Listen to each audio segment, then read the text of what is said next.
사랑의 부부 코칭, 재정관리의 기술, 게리 체프먼. 두 번째 대화, 노동은 고귀한 수고다. 노동은 성경의 첫 장에 소개된다. 하나님은 아담과 하와에게 자식을 많이 낳고 번성해 땅에 가득하고 땅을 정복하라. 바다의 물고기와 공중의 새와 땅 위에 기는 모든 생물을 다스리라고 말씀하셨다. 아담과 하와는 자녀를 낳아야 했을 뿐만 아니라 노동을 해서 그 자녀들을 부양해야 했다. 창세기 2장에서는 그 노동이 어떤 노동인지에 대해 좀 더 명확한 그림을 볼 수 있다. 여호와 하나님께서 그 사람을 데려다가 에덴 동산에 두셔서 동산을 일구고 지키게 하셨습니다. 노동이 타락보다 먼저 있었다는 사실에 주목하라. 어떤 이들은 노동이 아담과 하와의 범죄에 따른 저주의 한 부분으로 주어졌다고 말한다. 하지만 사실은 그렇지 않다. 하나님은 인간이 범죄하기 전에 노동을 제정하셨다. 노동은 하나님의 선물이다. 노동을 한다는 것은 하나님의 거룩한 계획에 동역하는 것이다. 하나님은 인간을 창조하시되 엄청난 학습 능력을 지닌 지적 존재로 지으셨다.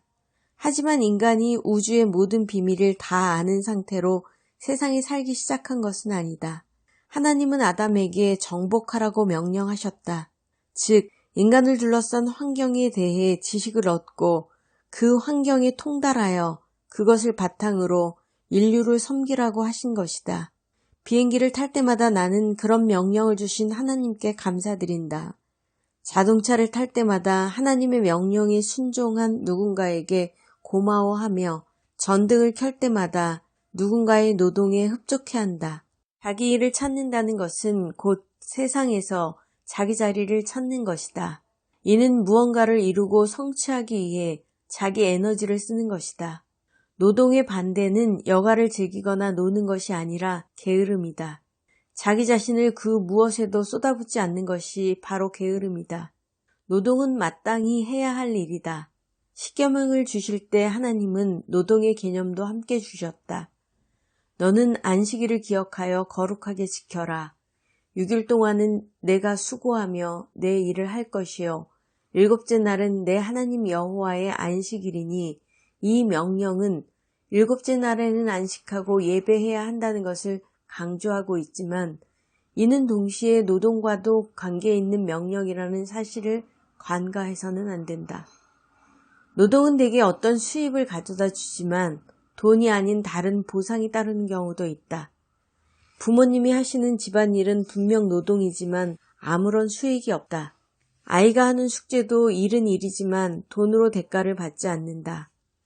윌리엄 베닛은 덕행의 책에서 노동을 10대 덕행의 하나로 꼽는다. 그는 노동의 기쁨을 놓치는 사람들, 일을 잘 해냈을 때의 기쁨이 얼마나 큰지 모르는 사람들은 아주 중요한 무언가를 놓치는 것이라고 말했다. 얼마 전 실직을 한 어떤 남자와 이야기를 나눈 적이 있다.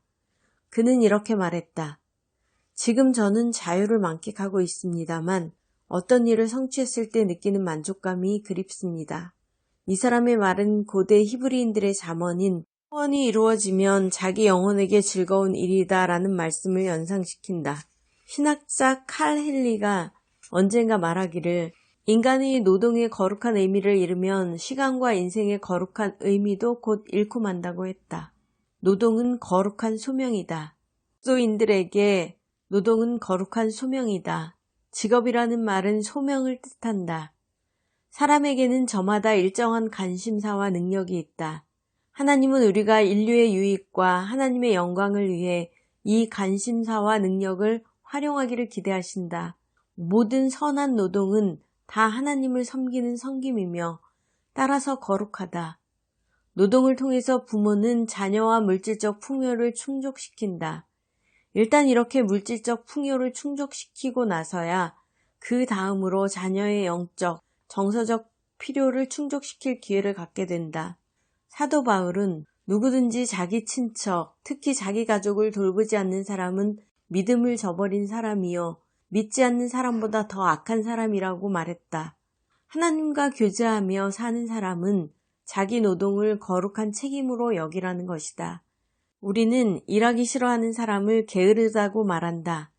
성경은 이 게으름을 죄로 여긴다. 너 게으름뱅이야. 개미에게 가서 그들이 하는 것을 보고 지혜를 얻어라. 개미들은 장군도 감독도 통치자도 없는데 여름에 먹을 것을 저장해 두고 추수 때의 양식을 모은다. 너 게으름뱅이야. 너는 언제까지 자겠느냐? 언제 잠에서 깨어 일어나겠느냐? 조금만 더 자자. 조금만 더 눈 좀 붙이자. 조금만 더 손을 모으고 자자 하다가 가난이 강도처럼 내게 이르고 빈곤이 무장한 사람처럼 이르게 될 것이다. 잠언의 또 다른 부분에서는 게으름뱅이의 영혼은 아무리 원하는 것이 있어도 얻는 것이 없지만 부지런한 사람의 영혼은 하는 것을 넉넉하게 얻는다고 말한다. 또 바울의 글에서는 게으른 사람들에게 하는 따끔한 충고를 들을 수 있다. 는 데살로니가 교인들에게 이렇게 말했다. 여러분과 함께 있을 때도 여러분에게 명령하기를 누구든지 일하기 싫으면 먹지도 말라고 했습니다. 내가 들으니 여러분 가운데 몇몇 사람들이 게을리 행하고 아무 일도 하지 않고 참견이나 한다고 합니다. 그런 사람들에게 우리는 주 예수 그리스도 안에서 명령하고 또 권면합니다. 조용히 일해 자신의 양식을 먹도록 하십시오. 노동은 마땅히 해야 할 일이다.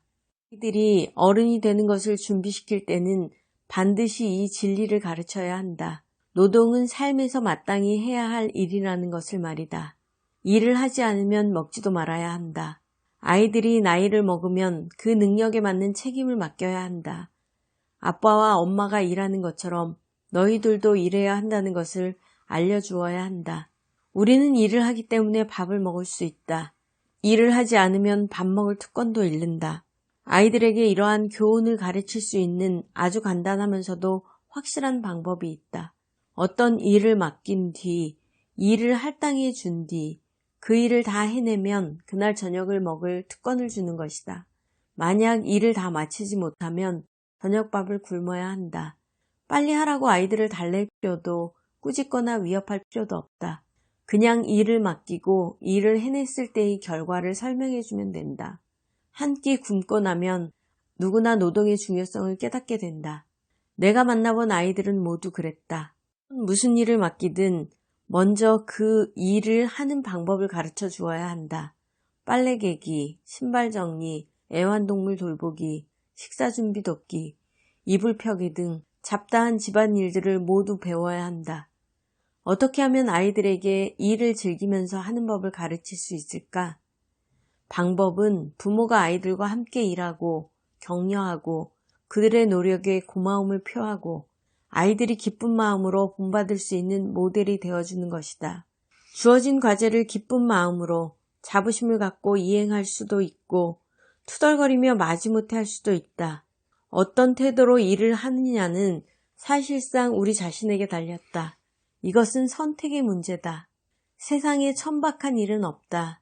천박한 태도가 있을 뿐이다. 아이들이 집안에서 즐겁게 일하는 법을 배운다면 부모는 아이들이 자라 성공적인 삶을 살 수 있는 중요한 요소 하나를 가르친 셈이다. 대가 없는 집안일도 가정 경제를 돕는다. 어른이 되면 일을 해서 수입을 얻는 게 보통이다. 하지만 아무런 대가가 없는 일이라도 가정의 재정에 미치는 영향력을 무시해서는 안 된다. 집에서 요리를 하고 빨래를 하고 방바닥을 닦고 화장실 청소를 하는 사람 역시 가정의 경제적 행복에 긍정적인 영향을 끼치고 있는 것이다. 일을 해서 월급을 받든 안 받든 남편이나 아내가 하는 일은 부부의 경제적 자산에 긍정적인 영향을 미친다. 성경에 나타난 노동윤리를 성실히 준수하는 그리스도인 부부라면 자녀들이 가정의 유익뿐만 아니라 하나님을 위해서도 일한다는 사실을 잊지 않을 것이다. 바울은 무슨 일을 하든지 사람에게 하듯 하지 말고 주께 하듯 마음을 다해 하십시오. 이는 여러분이 주께 유업의 상을 받을 줄 알기 때문입니다. 여러분이 섬기는 분은 주 그리스도십니다. 라고 말했다. 우리는 노동으로 자신의 필요를 채우고 타인의 삶을 풍요롭게 할 것들을 마련할 돈을 번다. 맞벌이를 하든 한 사람만 벌든 부부는 모두 가정의 유익을 위해 일하고 있는 것이다.